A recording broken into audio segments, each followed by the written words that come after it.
지난 시간에 우리는 부활주의를 지키면서 부활의 주님의 말씀을 증거했습니다. 오늘은 부활주일 전에 증거했던 사랑하는 자가 병들었나이다. 첫 번째 시간에 이어서 두 번째 오늘 말씀을 이어서 증거하도록 하겠습니다. 이렇게 한 주 건너 말씀을 전하려고 하니까 전의 것도 기억이 안 나는데 그 전의 것을 기억하려고 하니 상당히 어려울 것 같아서 전 시간에 어떤 말씀을 전했는지 잠시 요약해서 말씀을 전하고 이어서 오늘 이어진 말씀을 전하도록 하겠습니다. 어떤 병자가 있었는데 그 병자가 누구냐? 그러니까 주님의 친구인 나사로였다. 근데 그 나사로의 동생들이 마르다와 마리아였다. 그 마리아는 머리털로 주의 발을 닦던 여인이었고, 마르다는 선생님이었던 예수님에 대해서 진심으로 늘 대접하기를 후하게 했던 여인임을 성경이 기술하고 있습니다. 그러기에 이 오라버니였던 이 나사로를 향해서 주님이 상당히 깊은 관계가 있었고, 그러나 이 나사로가 죽을 병이 걸려서 마르다와 마리아가 급히 기별을 했으나 나사로가 죽고 난 다음에야 비로소 주님이 그 마을에 오시는, 그래서 그 죽음을 다시 회복해서 나사로가 사는 그 일들을 기록하고 있는 장면이 오늘 우리가 읽었던 본문에 전체적으로 흐르고 있는 말씀입니다. 그런데 지난 시간의 요지는 왜 사람에게 병이 생기는가? 오늘 우리 코로나19로 인해서 전 세계가 지금 대유행을 해서 지금 전염병이 흐르고 있는데 왜 이 병이 생기는가? 이 병으로 인해서 이루 말할 수 없는 고통을 인간들은 당하고 있는데, 이 고통을 통해서 우리는 하나님의 놀라운 섭리를 우리가 발견하게 되고 또 보게 되는, 그래서 건강에 대한 깊은 깨달음을 이 대유행인 이 코로나를 통해서 우리가 보고 있는 것입니다. 그래서 지난 시간에 전체적인 말씀의 요지는 죄로 인한 병, 그 병으로 인해서 우리 인간에게 보편적으로 그 죽음이 우리에게 다가왔고, 그래서 죄의 보편성인 이 병으로 인해서 우리가 이루 말할 수 없는 그런 고통 가운데 둘 중에 한 곳, 즉 천국과 지옥을 향해 가는 그러한 단계 속에 병이 있음을 이야기했습니다. 지난 시간 죄의 보편성을 이야기했다면 오늘은 그 병으로 인해서 우리에게 주는 유익이 뭐냐? 병 때문에 유익이 또 있는가? 그러나 우리가 성경을 통해서 그 병의 보편성을 이야기한다면 그 병을 통해서 우리는 성경이 말하고 있는 유익은 또 무엇인가? 우리가 성경적으로 병에 대한 성경의 진단, 성경의 말씀의 메시지를 우리가 같이 나누고자 하는 것입니다. 세상에 만연한 질병이 인간에게 주는 유익이 뭐냐? 병이 주는 유익이 있다. 역설적으로 저와 여러분들이 들릴 것입니다. 아프고 힘들고 고통스러운데 무엇이 나에게 유익이 되는가? 어떤 사람들은 또 이렇게 얘기합니다. 하나님이 사랑의 하나님이신데 어떻게 사람들을 고통으로 신음하도록 내버려 둘 수 있는가? 또 질병과 고통을 막을 수 있으면서도 그렇게 하지 않는 하나님은 사랑의 하나님인가? 그래서 하나님에 대해서 인간의 이성을 가지고 냉철하게 하나님을 향하여 도전하는 그러한 질문들을 우리 인간들은 한다는 것입니다. 어떻게 보면 상당히 합리적인 질문인 것처럼 들려집니다.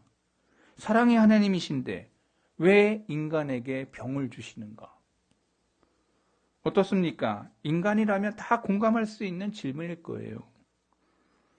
이 모든 의구심과 물음은 하나같이 왜 우리에게 이런 불합리한 일이 병을 통해서, 질병을 통해서 우리에게 당해지는가? 자, 이 시대를 향해서도 왜 갑자기 코로나19가 중국을 통해서 전 세계로 다 퍼져서 인간이 이렇게 고통을 당해야만 되는가? 우리가 한번 질문을 해보자는 거죠. 이게 왜 왔나? 왜 이런 질병이 우리에게 닥치고 있고 나뿐만 아니라 모든 사회의 모든 사람들에게 영향을 미치고 있고 이렇게 고통을 당하냐? 사랑의 하나님이신데, 축복의 하나님이신데, 우리를 보호하시는 하나님이신데 왜 우리에게? 지난 시간 말씀을 드렸습니다. 창세기에 보면 천지 창조의 모든 말씀이 창세기에 기록되어 있습니다.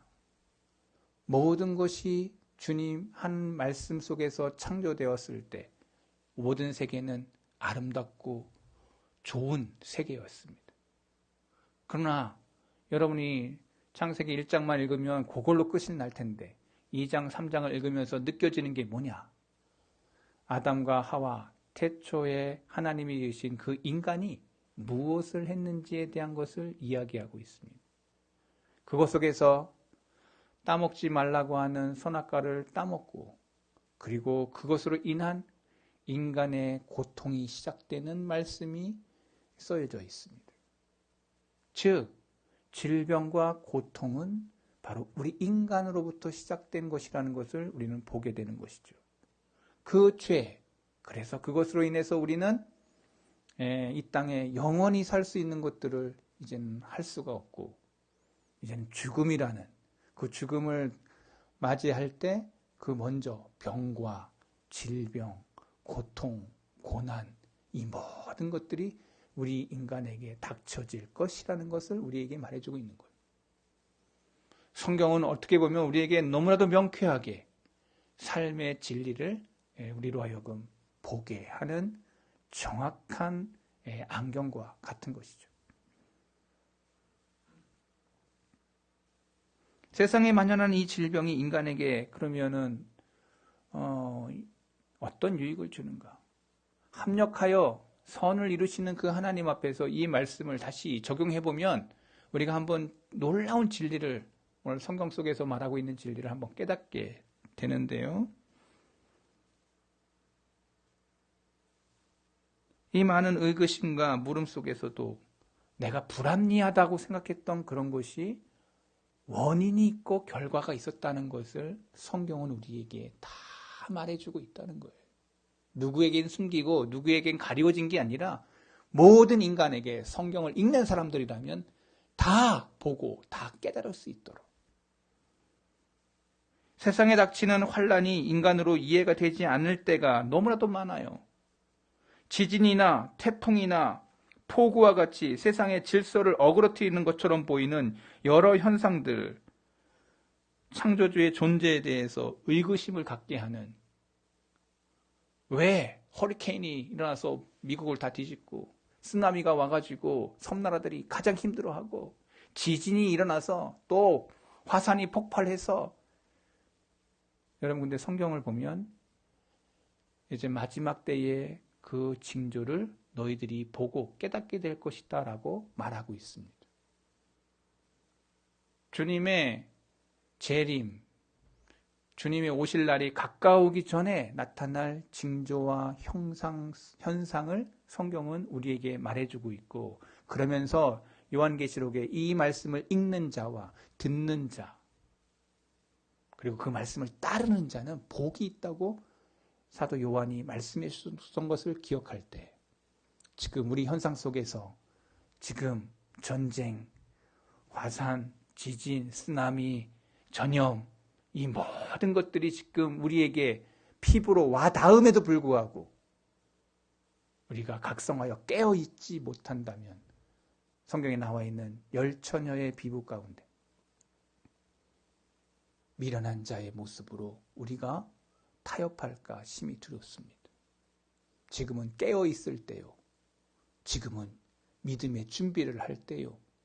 지금은 내가 어떻게 주님 앞에 서 있어야 될, 각성하는 자리에 저와 여러분이 서 있어야 될 지혜로운 다섯 처녀의 모습을 가진 그러한 귀한 모습이 오늘 저와 여러분의 모습 속에 펼쳐질 수 있기를 바랍니다.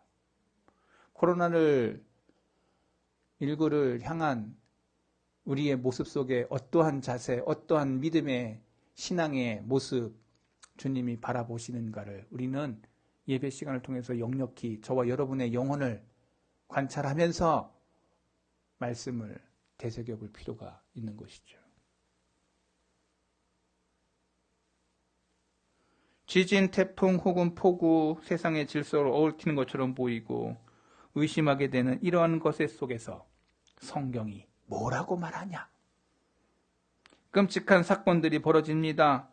그러나 이 벌어진 일 때문에 하나님의 섭리를 의심해서는 안 됩니다. 잘 들어보세요. 세상에 만연한 질병과 고통 때문에 하나님이 사랑하신다는 사실을 받아들이기 어렵다면 여러분들 눈을 들어서 세상을 잘 보세요. 세상이 어떻게 돌아가고 있는지 잘 보세요. 사람들이 어느 정도로 장래의 이득을 위해서 현재의 손실을 감수하고 장래의 기쁨을 위해서 현재의 슬픔을 감수하고 장래의 건강을 위해서 현재의 고통을 인내하는지. 밭에 뿌려진 씨는요, 먼저 썩어야 됩니다. 그래야 30배, 60배, 100배의 결실을 맺는다고 성경은 말해주고 있습니다.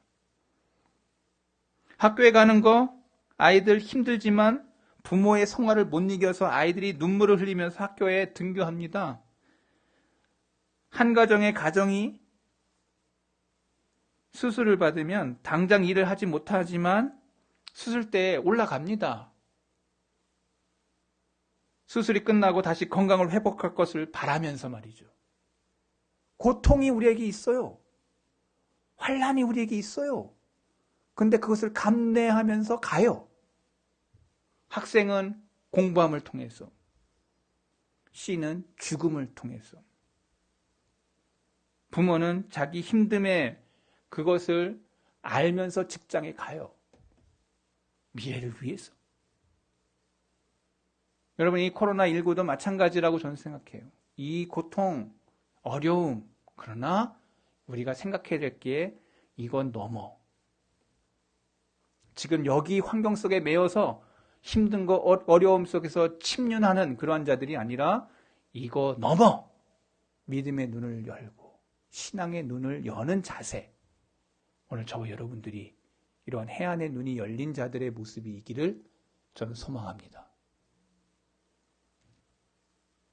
이 위대한 원리를 세상을 다스리는 하나님의 통치에서 우리가 이 눈을 열 필요가 있어요. 하나님은 사랑의 하나님입니다. 성경은 틀림없이 사도 요한을 통해서도 사랑의 하나님임을 이야기하고 있습니다.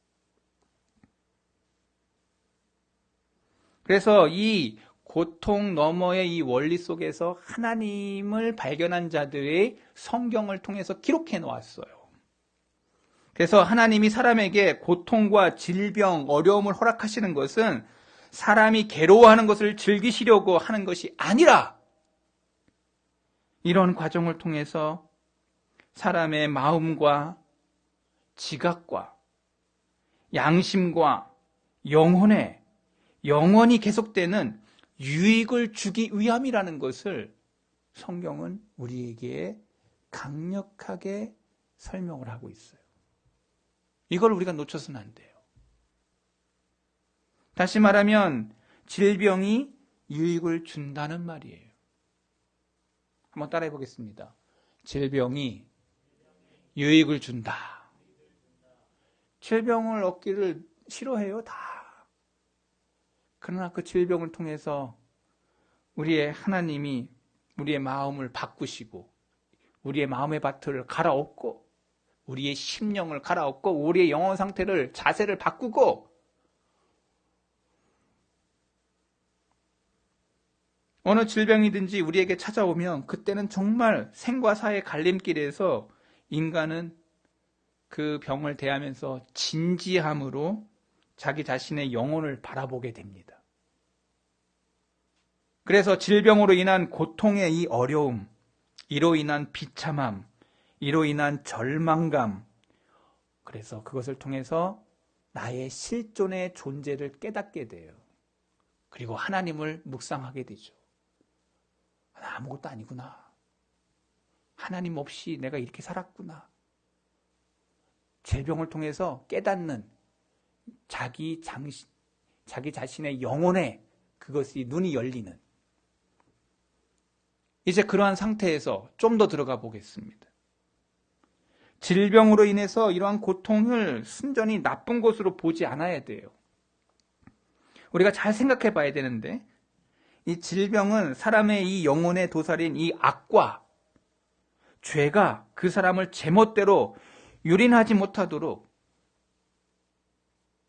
유익한 길로 이 질병이 우리를 인도한다는 것은 분명한 사실이에요.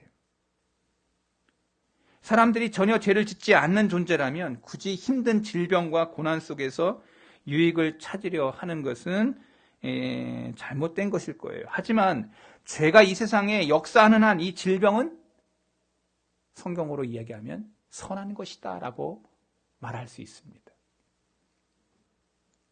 제가 역설적인 거 말하는 것 같아요. 근데 조금 더 쉽게 설명을 하겠습니다. 질병은 저주를 역사하였지만 우리 인간에게는 복으로 다가온다는 사실이에요. 그 질병을 통해서 하나님 앞으로 나아오게 하는 도구가 되고 있어요. 질병으로 인한 고통은 우리로 하여금 아주 까다로운 선생이 될 수밖에 없는 거예요. 하지만 이 인간 영혼의 이 진정한 친구이기도 하다는 사실을 우리는 잊어서는 안 돼요. 고통 때문에, 이 질병 때문에. 질병이 주는 첫 번째 유익은 그러면 성경적으로 뭐냐? 사람이 병으로 인해서 죽음이라는 실체에 직면하게 됩니다. 다 사람들은 병들어서 죽어요. 죽음을 직면하는 첫 번째 단계가 질병이에요. 아픈 거. 건강한 사람은요, 자신이 마치 죽지 않을 것처럼 이 세상을 살아갑니다. 마치 이 땅이 영원한 집인 것처럼 일과 쾌락과 정치, 학문에 대해서 그 마음을, 정열을 쏟아요. 근데요, 누가복음 12장에 보면 한 부자가 나오는데 그 사람은 매우 부자라고 성경이 기록하고 있어요. 근데 성경은 맨 마지막에 하나님이 그 부자에 대해서 한마디로 그 사람을 평가했는데 어리석다라고 얘기했습니다. 영원히 이 땅에서 살 수 있는 사람처럼 철저한 계획을 가지고 있었어요. 곡간을 더 늘렸어요. 곡간을 가득 채우는 그 소출을 쌓아놓는 것에 대한 영혼에 대한 기쁨을 이 땅의 것에 쌓아놓는 것으로 그는 채웠어요. 그의 계획은 치밀했고 그의 계획은 놀라웠어요. 이 모습 속에서 우리가 분명히 발견할 것이 있습니다. 이 부자의 모습은 잠시 살다가 곧 떠날 사람이 아닌 모습이었어요. 100년 안짝으로 가야 될 우리의 인생인데 영원히 살 것처럼 그의 마음은 이 땅에 올인하고 있는 거예요. 근데 성경은 뭐라고 얘기합니까? 그날 밤, 다 이루는 것처럼 보였던 그날 밤 주님이 등장하시죠. 하나님이 등장하시죠. 그리고 그 사람에 대해서 이야기했습니다. 이 어리석은 자야. 이 비유의 핵심은 갑자기 어느 날 하나님이 그 부자를 부르는 광경 속에서 그 사람의 현실이 보인다는 거예요. 현실. 병은 이처럼 사람으로 하여금 몽상에서 깨어나게 하는 작용을 합니다. 싫지만, 싫은 거지만 그 싫은 걸 통해서 우리가 현실을 깨닫게 돼요.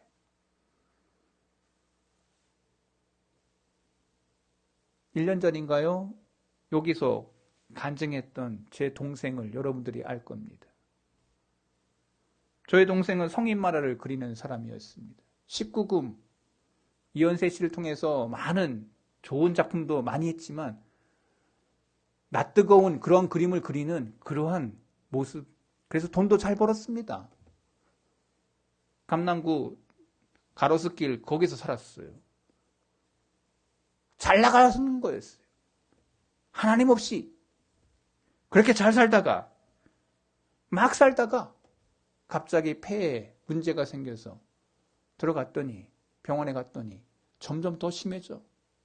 기흉이라고 하는 폐에 구멍이 뚫린, 근데 그것이 이제는 폐가 썩어서 농흉이 돼서 이제는 이 폐를 드러내야만 되는, 이걸 드러낼 때 살지 죽을지 알지 못하는 그러한 수술대에 올라가는, 그러면서 그가 그 완악했던 제 동생이 변화의 역사가 일어났어요.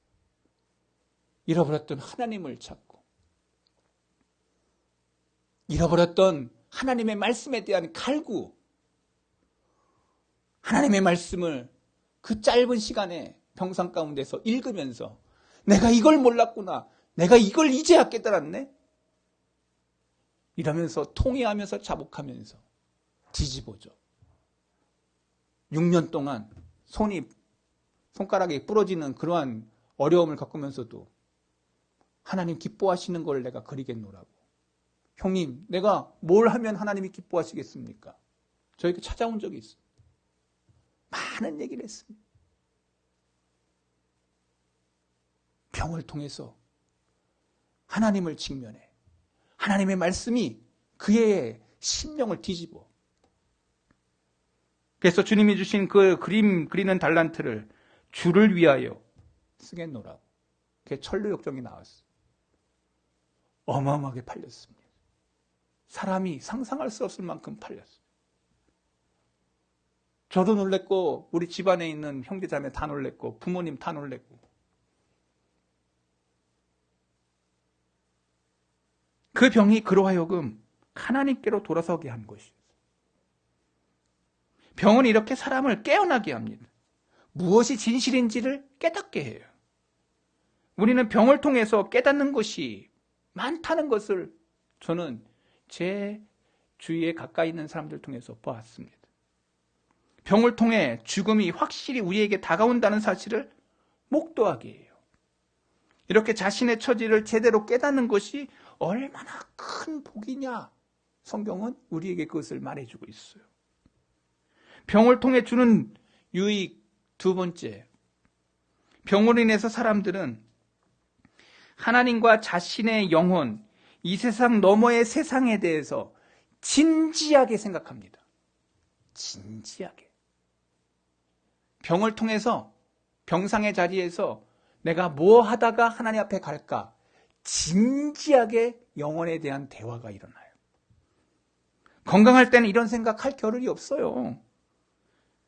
이 어리석은 부자와 같이 이 땅의 것에 대해서 최선을 다하는데 병이 들리고 나서부터는 내가 하나님 앞에서 샘할 거 생각하니까 뭐가 더 중요한지를 알고 나서부터는 그 떨리는 손과 마음으로 뭘 하는지를 여러분 보세요.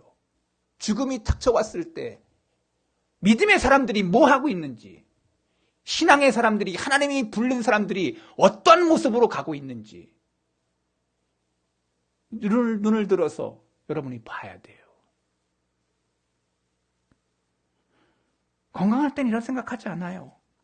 이런 생각을 좋아하지도 않아요. 가능하면 이런 생각을 멀리해요. 불편하고 어리석게 생각해요. 하지만 심각한 병이 걸리면은 사람은 이런 것들을 진지하게 생각합니다. 왜? 하나님 앞에 서야 될 거고 내가 천국과 지옥이 내 앞에 펼쳐지는 것들을 느끼기 시작하는 거죠.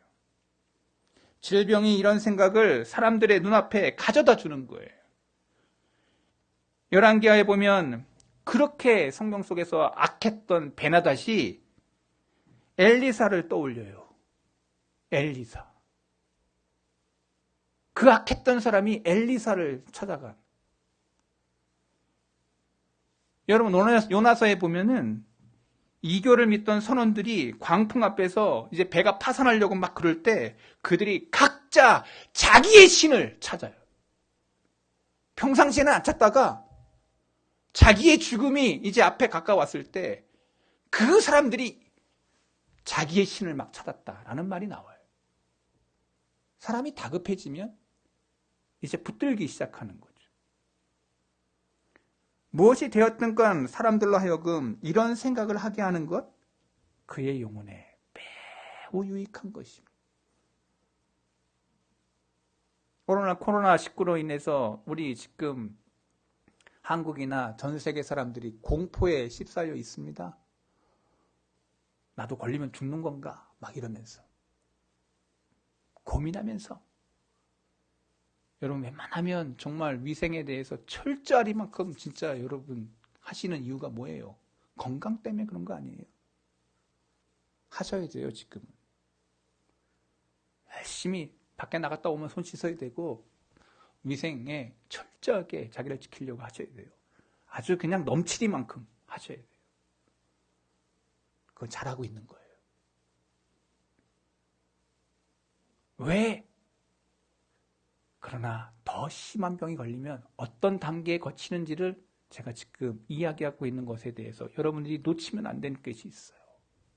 마르다와 마리아의 심령에 지금 흐르고 있는 그게 오라비를 향한 그것 속에 지금 누구를 찾고 있는지에 대한 것들을 제가 지금 말씀드리기 위해서 지금 이런 것을 설명하고 있는 거예요. 그 짧은 구절 안에 지금 어떤 것이 지금 영향력이 오고 가는지에 대한 것들을 제가 성경을 통해서 표현하는 거예요. 묵상한 것을 나누는 거예요. 세 번째로 유익은 뭐냐? 병으로 인해서 사람의 마음이 부드럽게 돼요. 지혜를 받아들일 준비가 돼요. 본성적 인간의 마음은 돌처럼 완고하고 바위같이 굳어요. 우리가 잘 아는 이어령이라고 하는 교수님이 있어요. 근데 그분의 평생에 그 사람은 기독교를 접했어도 문학적으로 접했고 인간 대 인간의 어떤 그런 것으로 이해한 사람이 아니에요.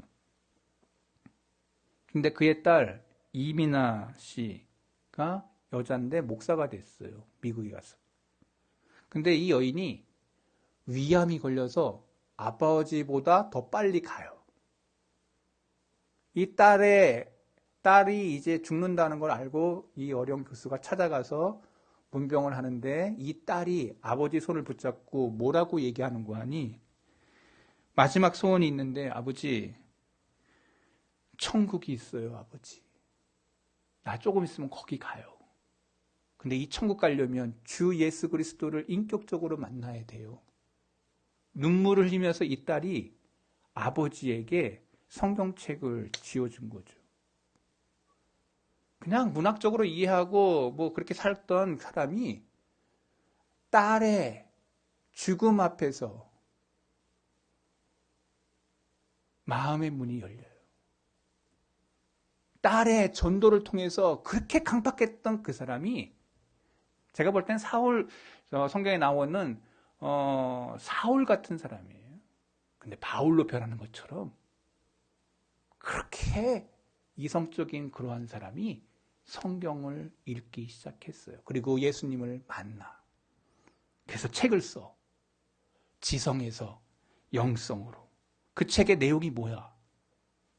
이 땅의 학문보다 하나님의 세계가 더 놀랍고 위대하다는 것을 깨닫고는 그것을 집회를 해요. 여러분 꼭 가서 읽어보세요. 저는 그 책을 읽으면서 참 마음에 그렇구나. 영안의 눈이 열린, 해안의 눈이 열리게 하더라는 고통이.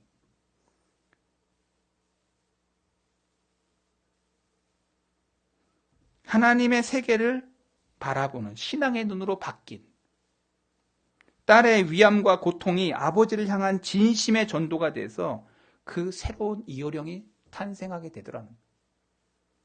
여러분 잘 보세요. 건강할 땐 이 땅의 것에 다 사는 것처럼 보여요. 그러나 병이 들고 고통 가운데 있을 땐 무엇이 더 중요한지를 깨닫게 돼요. 사업하는 사람도 자기 마음이 원하는 것, 돈이 전부가 아님을 몸의 질병을 통해서 깨닫게 돼요. 사업하던 사람들도. 고만. 질병 걸리면 고만. 그리고 사업 다 고만되는 거예요. 세상에 마음이 뺏겼던 방탕한 여인들이 값비싸고 화려한 옷이나 집과 유희 이런 게 전부였던 사람이 병이 걸렸으면 이 사람들이 그때부터 깨닫게 돼요. 그러니까 사치 부리고 그렇게 했던 게 아무것도 아니라는 거. 무엇이든 이 땅의 것에 필요 이상의 마음을 두고 살아가던 사람들에게 중병이 걸리면 생각하게 돼요. 깊이 생각하게 돼요. 또 하나, 병에 대한 그 네 번째 유익은 병으로 인해서 우리가 겸손한 사람이 된다는 거예요.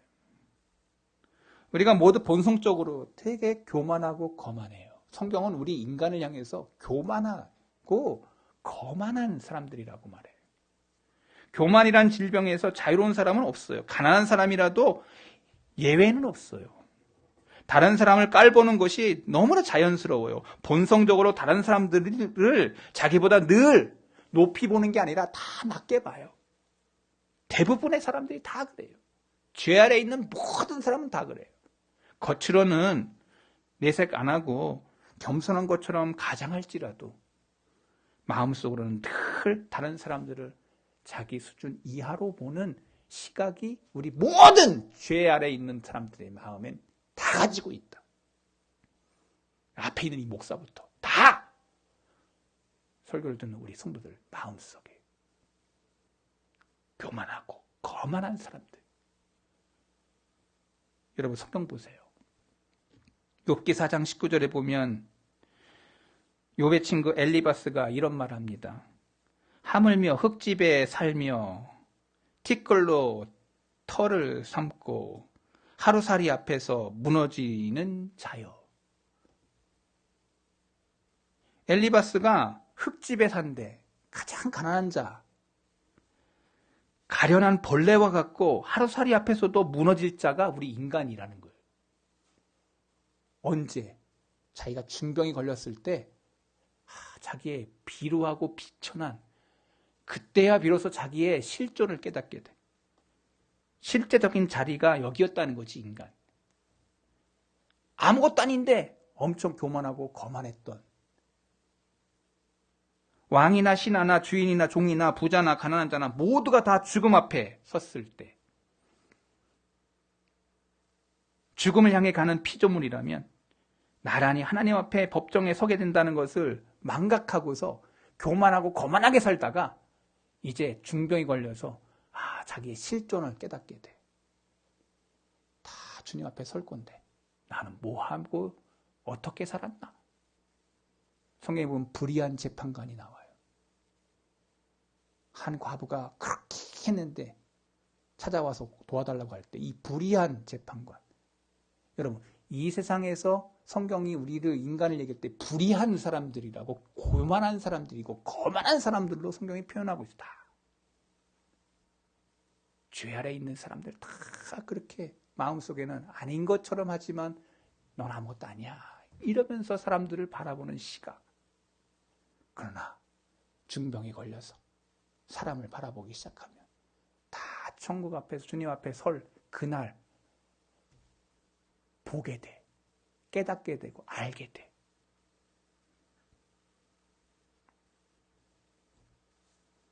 우리는 다 주님을 인격적으로 만난 사람들이라면 내 모습 속에서 크리스찬이라고 하면서도 이 교만의 옷을 입고 거만의 옷을 입은 사람들이 너무 많다는 거예요. 그러나 깨닫게 된다는 거예요. 나에게 중병, 질병이 다가왔을 때 내가 하루살이보다도 못한 존재구나. 더 나아가서 성경은 얘기합니다. 중병, 병으로 인해서 우리에게 주는 유익이 뭐냐? 병으로 인해서 그 사람의 신앙이 드러난다는 거예요. 세상에 믿는다고 말하는 사람들 많아요. 주님 따라가는 참제자라고 자기 스스로 그렇게 얘기를 해요. 그렇지만 아픔이, 고통이, 질병이 차가웠을 때 그 사람에게 진짜가 나타나. 진짜. 그 시험을 통과하는 믿음의 사람이 있는가 하면 그렇지 못한 사람들이 나타난다는 거예요. 성경을 보세요. 다니엘서 3장에 보면 사드락, 메삭, 아벳느고가 믿음의 사람들로 등장해요. 느부갓네살 왕이 신상 앞에 절하라고 할 때 이 세 친구는 절하지 않아요. 풀무불에 들어가죠. 근데 그 광경 속에서 죽음은 죽으리다 하면서 이들이 붙잡았던 행동이 있어요. 자신이 선 신앙의 토대가 어딘지를 드러내요. 사람들이 질병에 걸렸을 때 내가 하나님의 사람인지 세상 사람인지가 팍 드러나요. 제가 다니엘서를 읽어볼게요. 다니엘서 3장 14절. 느부갓네살이 그들에게 물어 이르되 사드락, 메삭, 아벳느고야 너희가 내 신을 섬기지 아니하며 내가 세운 금신상에 절하지 아니한다 하니 사실이냐? 이제라도 너희가 준비하였다가 나팔과 피리와 수금과 상면금과 양금과 생황과 및 모든 악기 소리를 들을 때 내가 만든 신상 앞에 엎드려 절하면 좋거니와 너희가 만일 절하지 아니하면 즉시 너희를 맹렬히 타는 풀무불 가운데 던져 넣을 것이니 능히 너희를 내 손에서 건져낼 신이 누이겠느냐 하니 사드락, 메삭, 아벳느고가 왕에게 대답하여 이르되 느부갓네살이여 우리가 이 일에 대하여 왕에게 대답할 필요가 없나이다. 왕이여 우리가 섬기는 하나님이 계시다면 우리를 맹렬히 타는 풀무불 가운데서 능히 건져내시겠고 왕의 손에서도 건져내시리이다. 그렇게 하지 아니하실지라도 여러분 여기 신앙이 되게 중요해요. 그렇게 하지 아니하실지라도 왕이여 왕들의 신들을 섬기지 아니하고 왕이 세우신 금신상에 절하지도 아니하겠다. 설사 풀무불에 죽어도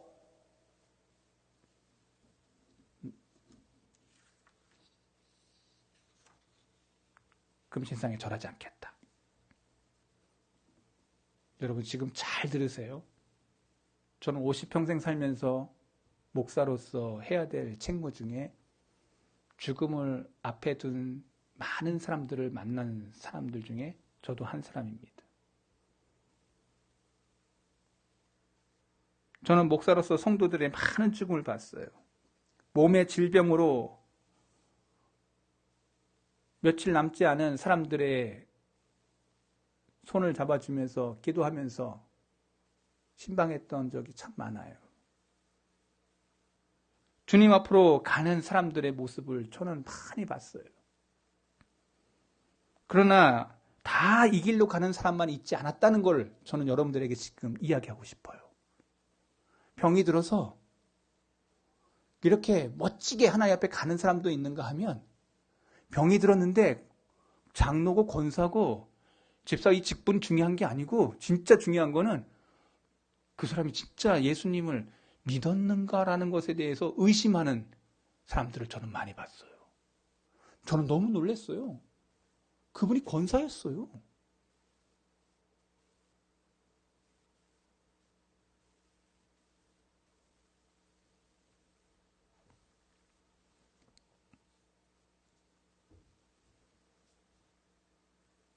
의외로 병이 걸렸을 때 하나님을 찾지 않고 세상의 것을 의지하다가 허무하게 쓰러진 사람들을 저는 너무나도 많이 봤어요.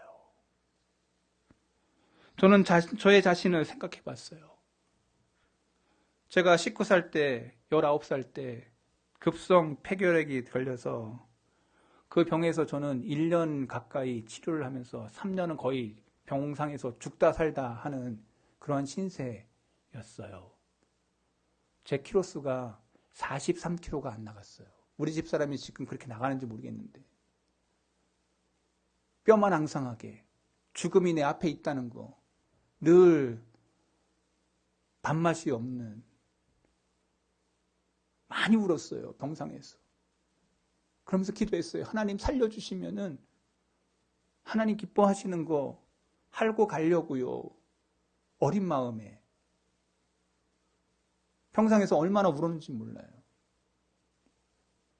하나님이 불쌍히 여기셔서 그 병에서 저를 놓아주셨어요. 그리고 저는 목사가 됐어요. 만약에 제가 그때 그 병에서 금방 낫고 하나님 모르게 그냥 나았다면 저는 아마 목사 안 됐을 거예요. 이 길이 얼마나 어려운 길이고 이 길이 얼마나 힘든 길인 것을 저는 봤기 때문에 도망가려고 그랬어요. 제가 신학교 다니면서도. 근데 신학교 가가지고 도망가려 할 때 그게 다시 내 몸에 찾아오는. 그래서 주님의 것을 떠난다고 할 때 내가 죽는다는 걸 깨닫게 됐어요. 하나님의 은혜죠. 내가 그런 것에 병이 없었다면 저는 목사가 되지 않을 사람이에요. 심히 타락한 세상에서 돈이 최고인 줄 알고 정말 남들보다 더 악한 삶을 살다가 그러한 성향이 많은 사람이에요.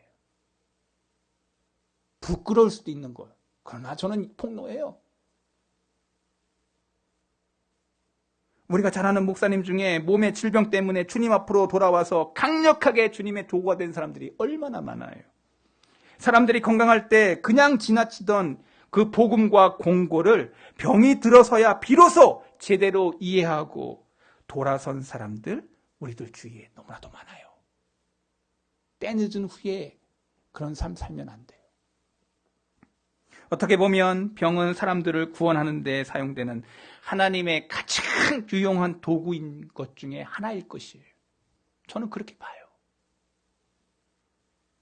저는 성경을 펴놓고 여러분들에게 병에 대한 원인과 그 병으로 인한 유익이 무엇인지를 성경을 통해서 짧은 지식이지만 같이 나누었습니다.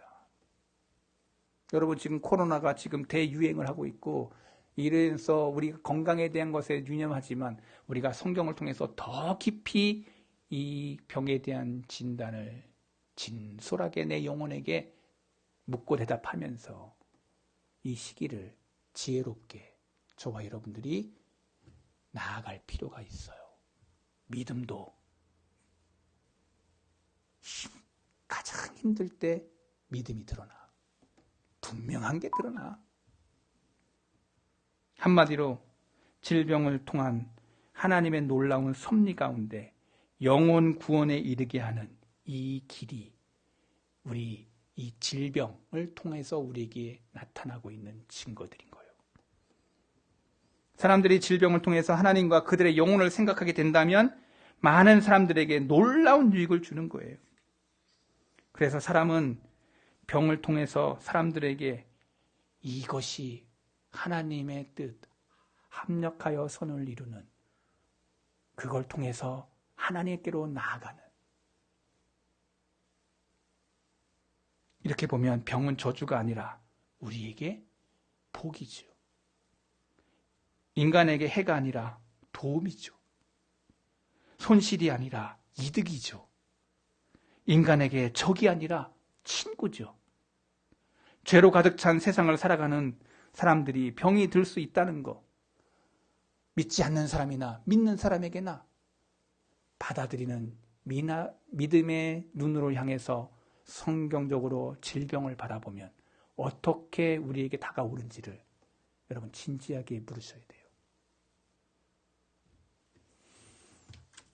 이제 말씀 정리합니다. 지난 시간에 병에 대한 보편성을 이야기했다면 병으로 인한 오늘 유익에 대한 말씀을 전하고, 마지막 다음 시간에 그렇다면 병이 만연한 세상 속에서 그러면 우리는 어떻게 살다가 가야 되나? 이 병이 들고 나서 내가 어떻게 또 그것을 대하는 태도에 대한 것에 대한 말씀을 정리하면서 다음 시간에 한 번 더 말씀 전하면서 마르다가 어떻게 극복했는지에 대한 병을 극복하고 죽음을 극복하면서 행했던 모습들에 대해서 성경적으로 증거하고 결론을 내리도록 하겠습니다. 기도하겠습니다. 하나님 아버지,